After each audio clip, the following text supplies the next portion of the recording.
Garbage বা ময়লা আবর্জনা নির্মম হলেও সত্য, এগুলো আমাদের কাছে নোংরা জিনিস হলেও বিশ্বের অনেক মানুষের কাছেই এগুলো আয়ের প্রধান উৎস।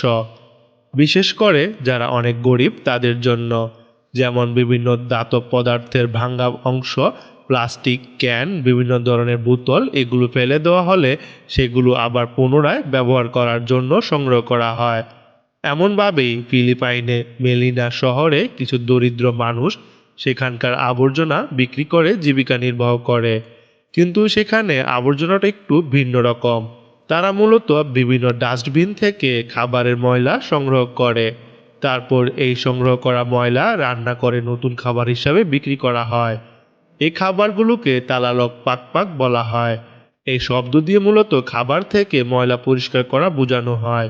এই ময়লা সংগ্রহ করা হয় বিভিন্ন রেস্তোরাঁ বা রেস্টুরেন্ট থেকে।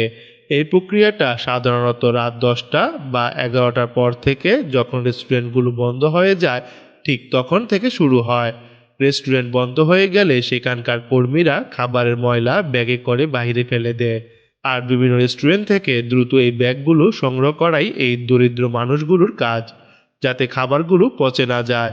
আর মধ্যরাতের মধ্যেই সেগুলো সংগ্রহ করে ফেলা হয়।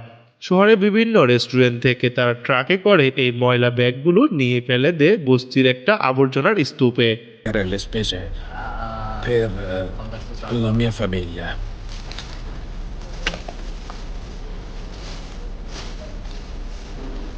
Nelli. Soldi, Soldi? Hai trovato soldi? Sì. Tipo quanto? $203. 203 dollari. Sì. Wow! অন্ধকারের মধ্যে থাকা আবর্জনার স্তূপ চারপাশে ভয়ানক দুর্গন্ধ ছড়াতে থাকে। শুধুমাত্র মাথার ছোট্ট একটা লাইট বেঁধে তারা নিরলসভাবে এই কাজটা করে যায়। এমনকি চারপাশে ধুলো কিংবা বাজে গন্ধ থেকে বাঁচার জন্য তারা কোনো রকম মাস্ক ব্যবহার করে না। এছাড়া এই নোংরা কাজের জন্য তাদের আলাদা কোনো পোশাক নেই।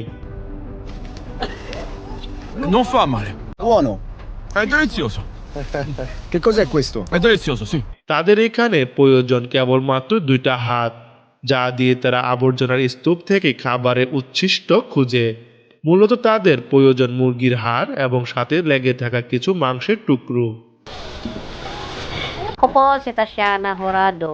এই ময়লার স্তূপ থেকে পাওয়া ভাত এবং শাকসবজিগুলো পশুর খাদ্য হিসাবে বিক্রি করা হয়। আর মুরগির হাড়গুলোকে বেছে বেছে আলাদা ব্যাগে রাখা হয়। আর এই ব্যাগটা তাদের কাছে অনেক মূল্যবান। সূর্য ওঠার সাথে সাথে তাদের এই কাজের সময়ও মোটামুটি শেষ হয়ে যায়।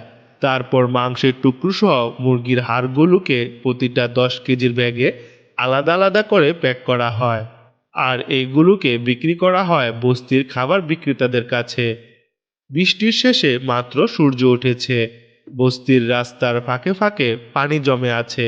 টিন দিয়ে ঘেরা এই আবাসস্থলেই উচ্ছিষ্ট খাবারগুলোকে আবার রান্না করা হবে।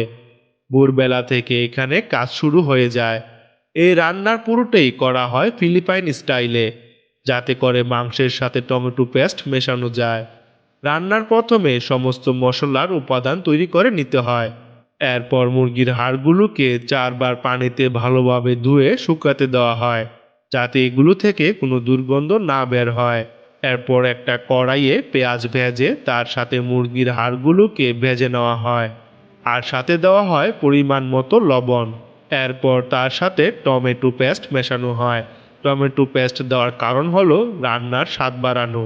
সেই সাথে এটা মাংসের হাড়ের টুকরোগুলোর বাজে গন্ধকেও ঢেকে দেয়।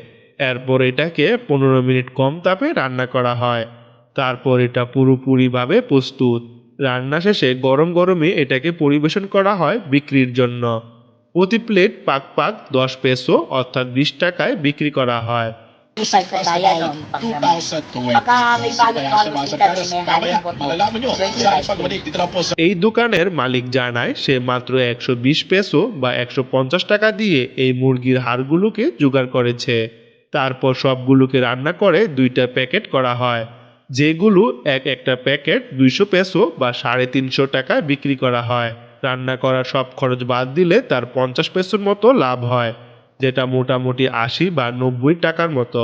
এই লোকগুলো তার রেগুলার কাস্টমার। সেও মেয়াদ উত্তীর্ণ ডিমগুলো সংগ্রহ করে রেখে সেগুলোকে আবার কম দামে বিক্রি করে। ডিম বিক্রি করে সে এখানে এসে মুরগির মাংস খায়। স্বাদের সাথে সাথে দাম কম হওয়ায় সে এখানে প্রতিদিন আসে। এক প্লেট পাকপাকের সাথে বাসা থেকে নিয়ে আসা ভাত দিয়ে বেশ মজা করে তার এখানে খাওয়া হয়ে যায়। সব মিলিয়ে তার খরচ হয় 10 পেসোর মতো, যেটা তার 30 থেকে 35 টাকার মতো পড়ে।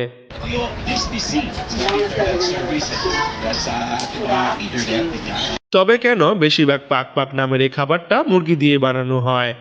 কারণ অন্যান্য খাবার থেকে এখানে আমেরিকান ফাস্টফুডগুলো বেশি পরিচিত, যেমন বার্গার বা ফ্রাইড চিকেন। ফ্রাইড চিকেন এখানে এতটাই জনপ্রিয় যে ফিলিপাইনের নিজেরই একটি ফ্রাইড চিকেনের ব্র্যান্ড আছে। মোটামুটি একই ফ্লেভার, কিন্তু দামে আবার অনেক কম। জেলেবি নামক একটা লোকাল ফাস্টফুড ফিলিপাইনের অন্যতম বিখ্যাত একটি ফ্রাইড চিকেন ব্র্যান্ড। এমনকি এর বিক্রির পরিমাণ বিভিন্ন আমেরিকান কোম্পানি যেমন ম্যাকডোনাল্ড, বার্গার কিং এবং কেএফসি চাইতেও বেশি। কিন্তু জেলেবির বড় বড় এবং সুস্বাদু ফ্রাইড চিকেন খাওয়া গরিব মানুষের জন্য এক প্রকার স্বপ্নের মতো। তাই তো তাদের কপালে এইসব বড় বড় ব্র্যান্ডের ফ্রাইড চিকেন আস্ত মিলে না। তাদের কপালে জুটে জেলেবির সেই ফ্রাইড চিকেনের হাড়ের সাথে ফেলে দেওয়া একটু মাংস, আর তারা এটা বেশ তৃপ্তি সহকারে খায়। তাদের কোনো অভিযোগ বা ঘৃণা নেই। তাদের একমাত্র অনুভূতি যে অন্যরা চাইলে যা ইচ্ছা যতটুকু ইচ্ছা খেতে পারে, আবার যতটুকু দরকার নেই চাইলে ফেলেও দিতে পারে। কিন্তু তাদের জন্য ফাস্টফুডের দোকান থেকে এক পিস আস্ত ফ্রাইড চিকেন খাওয়া আকাশের চাঁদ হাতে পাওয়ার মতো সমান অসম্ভব। জেলেবির এক পিস ফ্রাইড চিকেন এবং এক প্লেট ভাত 150 টাকা করে বিক্রি করে, যেখানে এক প্লেট ভাত আর পাগের মূল্য মাত্র 20 টাকা। অনেক লম্বা সময়ের পর পর দুই একবার হয়তো তাদের আস্ত ফ্রাইড চিকেন আর ফ্রেশ মুরগির মাংস খাওয়ার সুযোগ হয়, কিন্তু তাদের প্রতিদিনের জীবনে পাগই সবচাইতে কাছের জিনিস এবং পছন্দের খাবার। আবর্জনার স্তূপ থেকে পাক তাদের ক্রেতাদের কাছে পৌঁছে গিয়েছে, সেই সমস্ত মানুষের কাছে যাদের কখনো পুরো একটি আস্ত ফ্রাইড চিকেন খাওয়ার সুযোগ হয় না। মুরগির এই হাড়গুলো পাক বিক্রেতারা যেমন রান্না করে বিক্রি করে, তেমনি আবার ছোট ছোট করে কেটে বিক্রি করা হয়, যেগুলো আবার অন্যরা বাসায় নিয়ে রান্না করে খায়। এইসব দিয়ে এই অঞ্চলে মানুষের করুণ অবস্থা খুব ভালোভাবে আমাদের চোখের সামনে ফুটে ওঠে। এই বৃদ্ধা মহিলা মুরগির ছোট হাড়গোড় পলিথিনে করে বিক্রি করছে। তার ক্রেতারাও আশেপাশে বাস করা দরিদ্র মানুষ। যেমন এই মহিলা তার ছোট বাচ্চাকে নিয়ে এসেছে মুরগির হাড়গোড় কিনতে, বাসায় গিয়ে নিজের মতো করে পাক বানিয়ে বাচ্চাকে খাওয়ানোর জন্য। আর এগুলো খেয়েই তার বাচ্চারা তৃপ্তির ঢেকুর তুলবে। অথচ আপনি আমি আস্ত ফ্রেশ মুরগির ফ্রাইড চিকেন সহ অনেক সুস্বাদু খাবার খেয়েও তৃপ্তির ঢেকুর তুলতে পারি না।